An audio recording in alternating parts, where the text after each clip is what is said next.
Oh, hey there.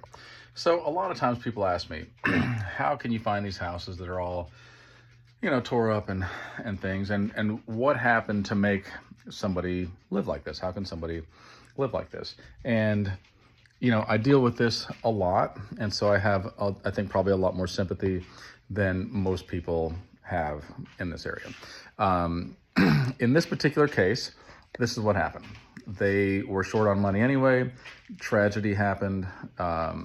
You know, the husband died, which left a widow. Then she had health problems. Then during Snowmageddon, they had pipes burst up in their attic, which then flooded their whole house and just dropped sheetrock everywhere and made a big mess that was expensive and difficult to deal with, and they didn't have the tools to do that.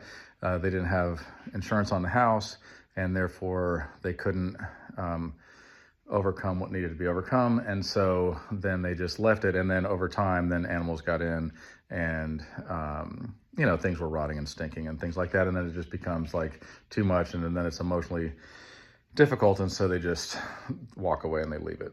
And that is what happened, roughly, without giving too many details, in this particular case. This is not uncommon, right? Some tragedy happens to somebody, and we all kind of live in this house of cards that we think everything's going to be okay until it's not. And then,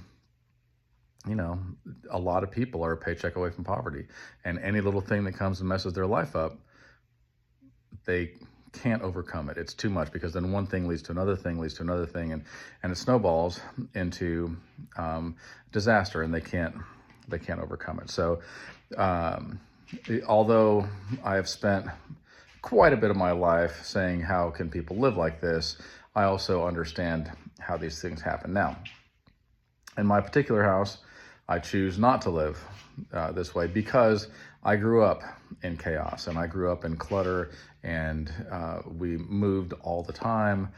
I lived in 22 states and went to 22 schools, and oftentimes my little brother and sister lived with me in one bedroom, and then my mom and her husband lived in another bedroom. But we moved a lot, and so I didn't really have very much space that was my own.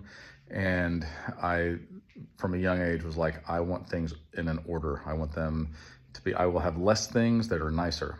I want them to be in order. I want to know what I have, and I want to know that I have access to it. I like order. I do not like chaos. And for somebody who doesn't like chaos, I spent an awful lot of my life living in chaos. However, when I go home to my house, that is a sanctuary from the world. And no matter how the rest of the world chooses to live, although I can, thrive and exist in what I consider to be non-ideal situations, I go home to my house, and that is my sanctuary from the world. And in my house, I am king, and I set the rules. And so there is order. You look and you go, I wonder where this thing is. I'm like, I know exactly where it is, because there's a place for that, and I put it in its place.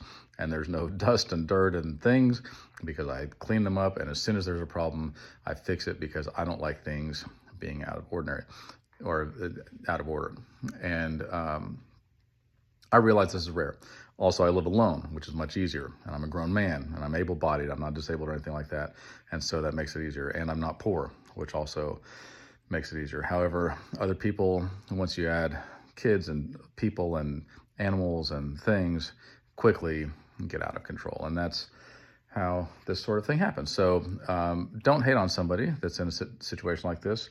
Help them if you can. The way that I can help them is I buy their house from them, and they have some money, and they get to move on with their life and go to a place that is clean and new, and they don't have to deal with all the... A lot of times, people in this situation become overwhelmed easily. And so I just take that away, and I go, look, take some money and go build yourself a new life. And then the rest of the neighborhood is grateful, because I've taken a house that needed some attention and made it beautiful. And then, of course, somebody gets to live in here and have a nice new house. And so that is good. And then, of course, my helpers and my subcontractors all make money. And I, of course, make some money too. So it's a win-win for everybody. I think that the more that we just can understand where people are coming from and where to meet them and how to actually fix the problem, then the world's a better place.